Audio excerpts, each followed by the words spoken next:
Hi, welcome to today's Get Activated Call to Action workshop.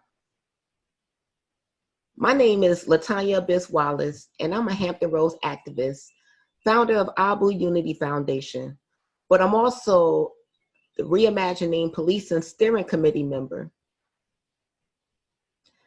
This is our second virtual call to action workshop, and these workshops are powered by the Educational Fund to Stop Gun Violence toolkit with the goal of educating concerned citizens to take effective action. During today's workshop, we'll discuss who we are as the Virginia Coalition for Transforming Policing, what we do, how to set up a meeting with your elected officials, and then we'll get into the call to action portion of the workshop where we'll draft up our elevator speeches, and then we'll wrap up. So, who we are. Well, the Virginia Reimagined Policing Coalition is a Black-led coalition that is a multiracial collective of grassroots organizations and concerned citizens that are for the betterment of Black lives in Virginia and their experiences with the police. The coalition represents nearly 50 organizations statewide and is focused on transforming policing in Virginia to address harmful policies and redirect funding to the community with the long-term goal of creating communities that are not reliant on the traditional policing systems.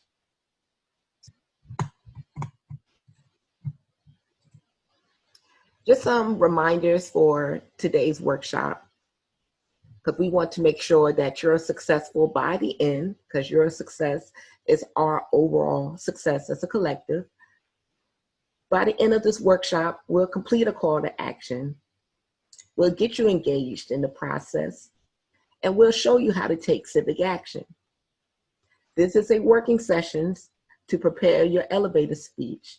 So if you have any clarifying questions on the package, or if you need additional help with your speech, please email us at transformpolice@gmail.com.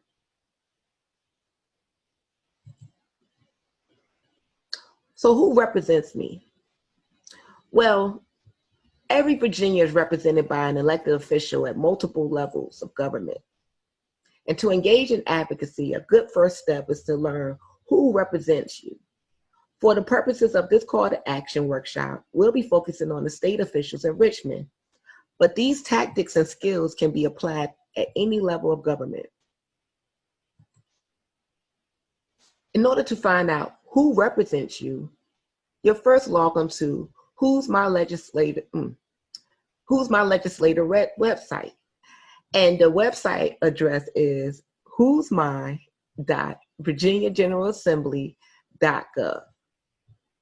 Once you're on that site, you'll type in your address. This will give you your state and federal representatives. Copy your representative's contact information and save it. Now, if you want to check your voter registration status, or if you want to register to vote, you can do so by going to vote.election.virginia.gov/voter information. And once you're there, you can check your registration status, you can register to vote, you can also request an absentee ballot or update your voting record. All you'll need is your name, date of birth, last four of your social to access your voter profile. Or if you need to register to vote, you will need a DMV issued ID in order to electronically sign your digital voter registration application.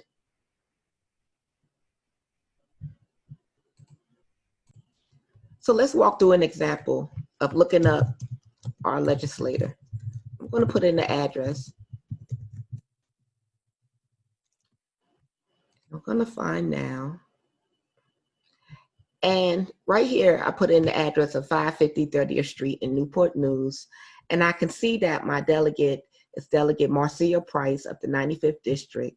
And my state senator is Senator Mamie Locke of the 2nd District. I can also see my U.S. House of Representative, Congressman Bobby Scott, who represents the 3rd congressional district. And I can see my federal U.S. senators, Tim Kaine and Mark Warner. Now, to get the contact information, you'll click on More Info, and it will present their card that will provide you the Capitol office address along with the office phone number and the email address. Also, if they're in session, it will provide the room number that they'll be in. It will also give you the name of the legislative assistant, who is a great resource if you're unable to reach a representative, because the legislative assistant works directly with the representatives. And here is the district office mailing address along with the district office phone number. So if you need to schedule your appointment, this is the information you will capture. So you make sure you copy and paste this info. And you'll do this for all the representatives that you need to contact and get in contact with. Again, all of the information is available: email, district office, the session office where they're located, and the office phone number, along with the legislative staff. So just make sure before you actually go and schedule your meeting with your elected official, you know who represents you. Now that we know who represents us, let's begin to schedule the meeting. So before scheduling the meeting, you want to choose at least 3 dates to ensure flexibility. It's your elected official's job to represent you in various levels of government, and you can meet with them or their staff to advocate for your issues that are important to you. For state level legislators, you can go to the Capitol in Richmond, or you can meet with them closer to home at their district office. This is often called an in-district meeting. So before you call, make sure you have at least 3 dates to ensure flexibility, and then you want to contact the scheduler in your legislator's district or that Richmond office and ask for an appointment with a legislator or a legislative assistant. Again, when we looked at who's my legislator website, we obtained the contact information for our representatives there. Call, email at least 3 weeks in advance and follow the directions of the scheduler. Provide the scheduler the 3 dates and the issue or issues you want to discuss, along with who will be present during this visit. Confirm the meeting by email or phone 1 or 2 days before the meeting. Some tips is build a relationship. Think about the meeting with your legislator. Think about it as an opportunity to begin building a beautiful relationship. And this encounter will be one of many. Make sure you have a reason to follow up. Be prepared. You can help ensure a positive meeting by taking time to be prepared. Learn about the legislative priorities and study the talking points. Reflect upon why those issues are important to you, and if you have any personal stories you could share during the meeting. Learn about your legislator's position by reviewing past votes and statements on issues, and try to anticipate what kind of questions the legislator will ask or reasons the legislator may already support or oppose your ask. It helps to have responses prepared for opposing arguments and tying the issues into how they affect you and your local community. Always have an ask. Have questions prepared that you want to ask your legislator. You can ask about their position or perspective, or ask what you can do to help them. Again, this is an opportunity to build trust and develop a relationship. Always prepare a reason to follow up. This helps you build this relationship. And then bring a business card with you. Next, you want to stay organized. Use the legislative advocacy meeting task sheet that we will give out following this meeting. We'll have it available on the activatedpeople.com website as a resource. But it's a legislative advocacy meeting task sheet. You can use this to organize your visit.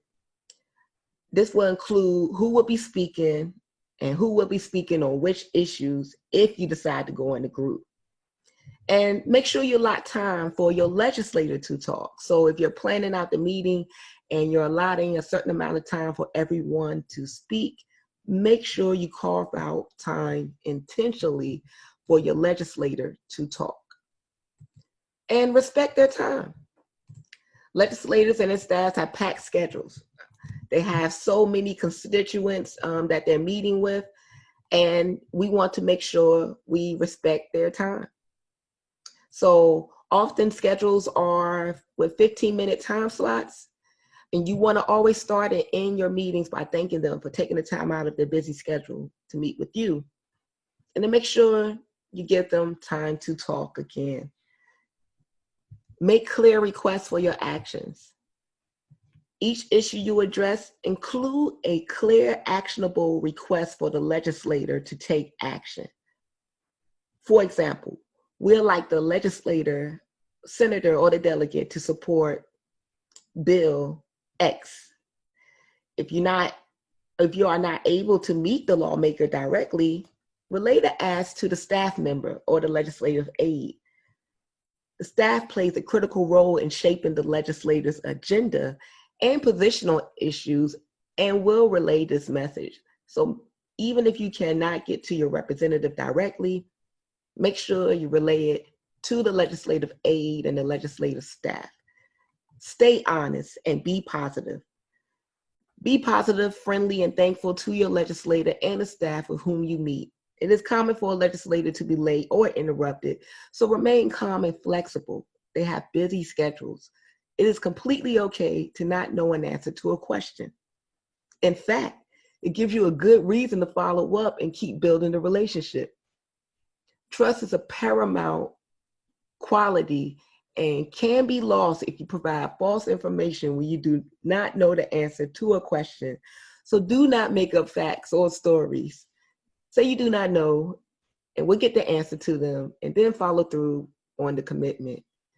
You may not agree with your legislative stances on issues, but be sure to remain respectful and be sure to convey your talking points. If appropriate, take a picture.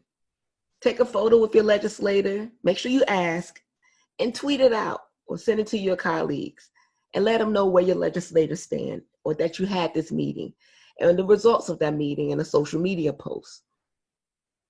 And tag your legislator because they also have a social media presence.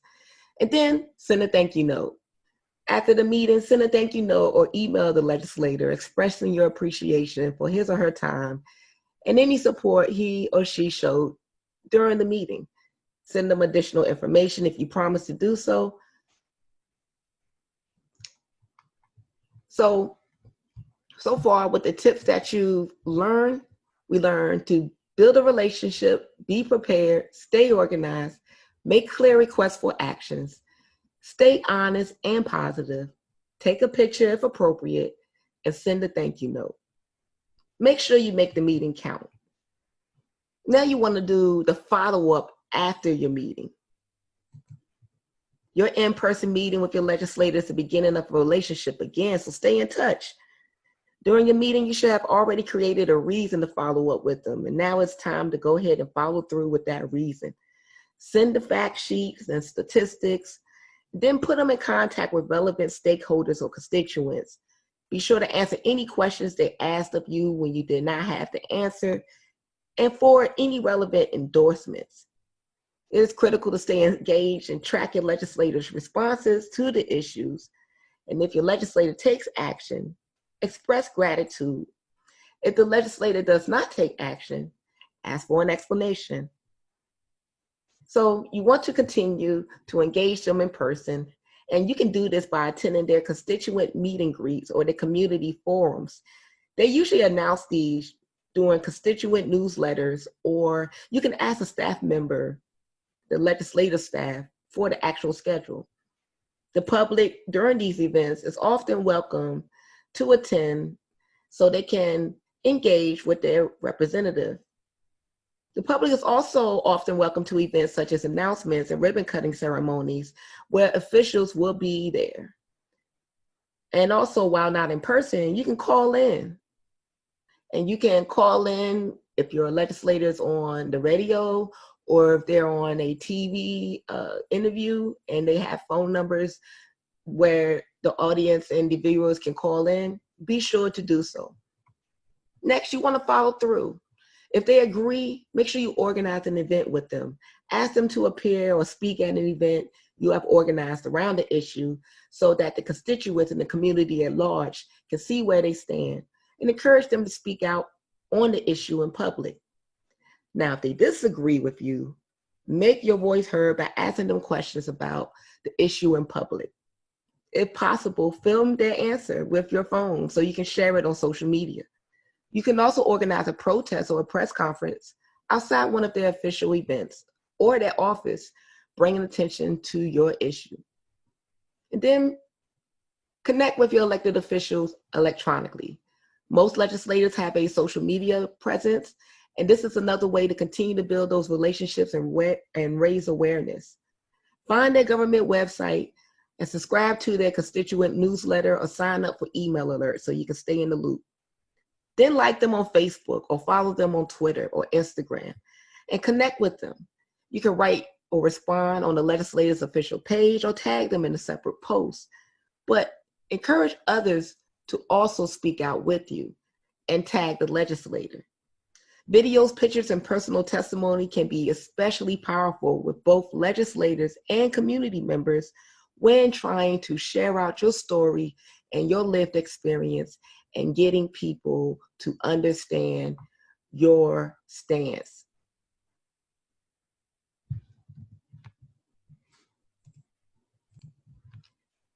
Now, your elevator speech. You never know who you might end up sharing a short amount of time with at any moment. So be ready with your elevator speech. Prepare and practice your elevator speech. An elevator speech is a clear and brief message you want to share, as well as an ask. We always want to make that ask. Your activism elevator speech says who you are, what you're passionate about, and what you're looking for. Preparing and practicing your elevator speech also helps prepare for public speaking engagements and telling your story effectively, especially if the media is out there and they want to know your position. An elevator speech is quick, usually about 30 seconds or less. Some are 45 seconds to a minute, and it's designed to be delivered in the time it takes to ride from the bottom floor to the top of a building in an elevator. It can be hard to get your message out quickly, and it's important to prepare and practice. So make sure you practice. Write it down, practice it. It's short, but please make sure that you practice. Here's a sample elevator speech. It's a 12-second sample speech of myself.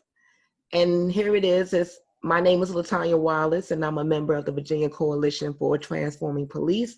And we're a Black-led coalition that is a multiracial collective of grassroots organizations and concerned citizens from all over Virginia. Will you stand with us on transforming the culture of policing in Virginia? Short, let them know who I was, who I am with, and made an ask. This will lead to more questions, and this will lead to a follow-up, and this will lead to a meeting where you can discuss further your ask, because they're going to want to know more about it, and they're going to want to know a little bit of details and research about whatever issue you are sharing out with them. Now, writing your own elevator speech. Let's write your own. You can say a whole lot in 30 seconds, so don't get scared. So you got to think about, what do you want the people to hear in that short amount of time? Take the time to think about what is important to you. We recommend writing it down and then practicing until you're confident speaking without your notes. This way, when you have the opportunity to speak about the issues you're passionate about, you'll be ready. Some tips to give: do not begin by talking solely about yourself because you can get lost in the story. Instead, open with something powerful that will create value and create the desire to want to follow up, because the first 30 to 45 seconds are crucial. It's advised to begin your first few precious seconds discussing your pains. Then tell a story about you, because we want to make sure we touch the emotional part of their brain and not just the logical. Discoveries in neuroscience prove decision-making is largely emotional and not logical. So we want to persuade the emotional part of that brain. So how do we do this? Let's think about it. You have your delegate, your senator in the elevator or in the hallway, and they're running in between meetings. And you want to discuss divesting in police and reinvesting in community. So what do we say? I would, in the instance, if it was me, I would talk about the stress that I deal with while living in a high crime, under-resourced community that is over-policed. I feel over-policing isn't resolving the reason why people commit crimes. And are you willing to review the budget and look at ways to redirect funds from police weapon programs towards community support services to address the trauma that triggers the violence in these communities? So with that, I will begin with my issue. You want to make sure that you also start, of course, with your name, who you are, and what organization, if any, you're connected to.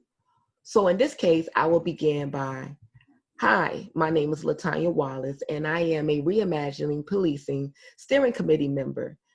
And I want to talk with you about me living in a high crime, under-resourced community that is over-policed. I feel policing isn't resolving the reason why people commit crimes in my community. Are you willing to review the budget and look at ways to redirect funds from police weapon programs towards community support services to address the trauma that triggers the violence? So that's 30 to 45 seconds. It will include my name, my organization, my story, and my ask. Again, write your elevator speech, read it over, practice it, and then be ready to share it. Now that we successfully completed our call to action workshop on how to schedule a meeting with our representative, as well as how to write our elevator speech, let's take a look at the special session schedule. Coming up on August 6th, the Joint Committees meeting of courts, the Joint Committee meeting of courts and public safety will meet. And August 8th, the Joint Committee meeting on civilian review boards will meet. And then on August 18th, we will have the special session. You can sign up to speak or send your thoughts in writing by simply going to bit.ly/VA House Calendar. Again, that's bit.ly/VA House Calendar. Now, the URL is case sensitive, so make sure that when you do type in this URL in your browser, use all lowercase. We only used all caps to ensure that you could see it clearly, but ensure when you type it in your browser, be sure to use all lowercase letters. Upcoming events. We do have a press conference coming up on Monday, August 3rd at 11 a.m. And you can register for that press conference by going to bit.ly/pressconf0803. So that's bit.ly/PRESSCONF0803. And go ahead and register. And during the press conference, we will hear testimonies from citizens throughout Virginia who have been impacted by police misconduct or police violence. We'll also have members of the press there so that they can capture the testimonies of our concerned citizens. Now, just to summarize this workshop, what we want you to do next is make sure you go to the Activated People website. Go to the website and sign up on the mailing list so you can stay up to date on all the events and the call to action workshops. Also, be sure to schedule that meeting with your rep.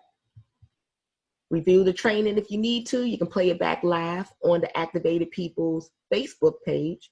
So make sure you go to Facebook, search the Activated People, find our page, and then press that like button. And go to our live section, and you can review all the pre-recorded live videos. Well, not pre-recorded, but the live videos that has been shared and stored. You can play those back. Now, schedule your meeting with your rep because legislators keep count of constituent communication. And if they don't hear about it, they don't know about it, so they can't vote about it. Practice your elevator speech, show others how to craft theirs, and then activate and mobilize your spaces, friends, and families to make sure our voices are heard. We can do this if we can work together as a collective. So the work continues. So let's make sure our voices are heard. And make sure you email us if you have any questions or if you need any assistance. And that's transform@gmail.com. Thank you.